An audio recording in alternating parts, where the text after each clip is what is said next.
Okay, so I'm going to actually show you how to apply the elastic directly onto the top of the pajama pants. It's kind of a ready-to-wear finish. I think it's a bit sleeker and it's pretty comfy for nighttime wear. This is knitted elastic, so this is a really important point. So if you look at it closely, it's kind of, it looks like it's knitted. It's extremely stretchy, okay? So if we compare that to like a non-roll woven elastic, right? It doesn't have nearly as much stretch. It will not work. This technique will not work with this kind of non-roll woven elastic. It just doesn't have enough stretch in it, and like you'll just be battling it. So you really have to get your hands on some of this knitted elastic.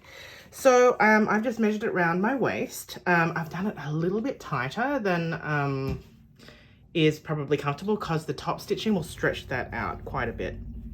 And I've just zigzagged it together. Oh, there's a bit of dirt in there. Oh well. I've zigzagged it together. I've just kind of buttered the ends up and zigzagged it together.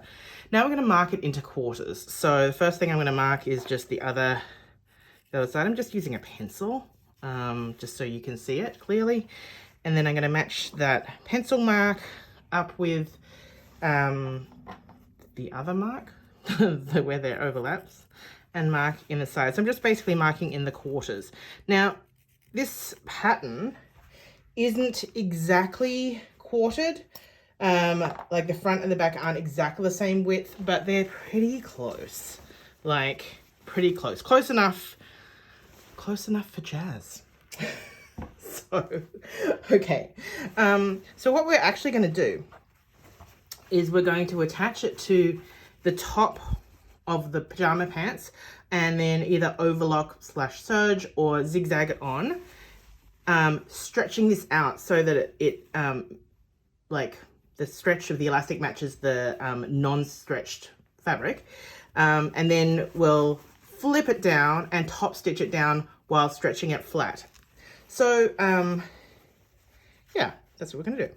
So I'm just gonna pop, I like to put this join at the center back. So this is going onto the wrong side of the fabric, but we're going to pin from the right side. Okay.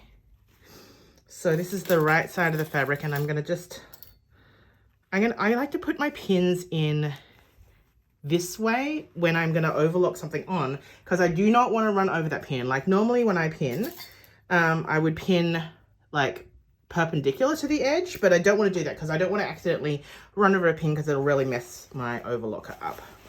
And then I'm going to find my next mark, and that's going to go with the side seam.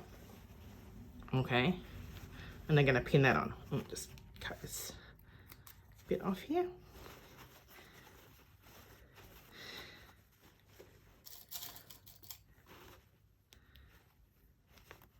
At this point, see all this slack here? You want to make sure that your elastic can stretch enough so that it makes the fabric go flat.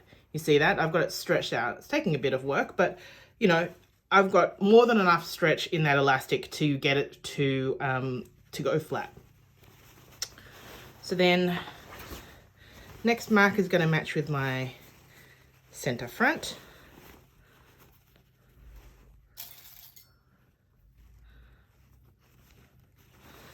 And then the last one's going to go with my other side seam. So remember that I'm pinning it to the wrong side of my pants, but I'm pinning it from the right side.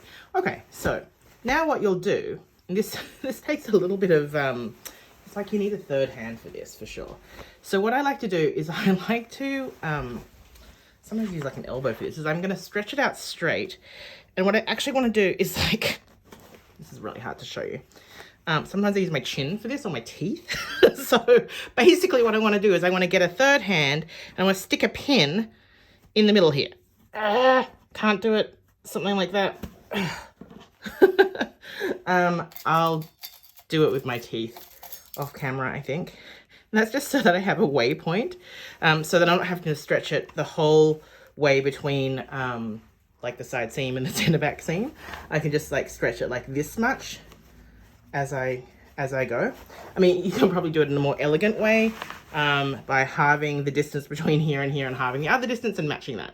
But you're going to do that. And then when you sew it, oops, of course that pin came out. That's not very convenient. So when you're going to either overlock / serge or zigzag that to the end, just remembering that you're going to pull it totally flat. I'll come back and show you what that looks like. Okie dokie, so I've done that. I forgot to say on the last clip that if you can, disengaging your serger knife is always a good idea, just so you're not chopping off the edge of it. I'll try and remember to put a little note about that. Okay, so you can see we've got this like finished edge and there's the elastic there. Now, the next step is we're going to fold it over. So we're going to fold it to the inside and we've got all this fullness, right? So what I kind of do is I try and like line up the grain line and just like try and neatly fold it over like that and pop a pin in it. This pin doesn't want to go through. There we go. Don't worry about the bunchiness because we'll fix that while we're sewing it, right? Again, like just follow that grain line over. Make sure it's flipped over really neatly and pop a pin in it. Now, at the pocket, we stay stitched that, so it should be fine. Should fold really nicely over, and you should be able to get a nice clean finish there. So should be okay. Okay, so we're just gonna like keep doing that all the way around. So we're just not worrying about all this bunching, okay? Just following that grain line around smoothly, smooth it out, and pop a pin.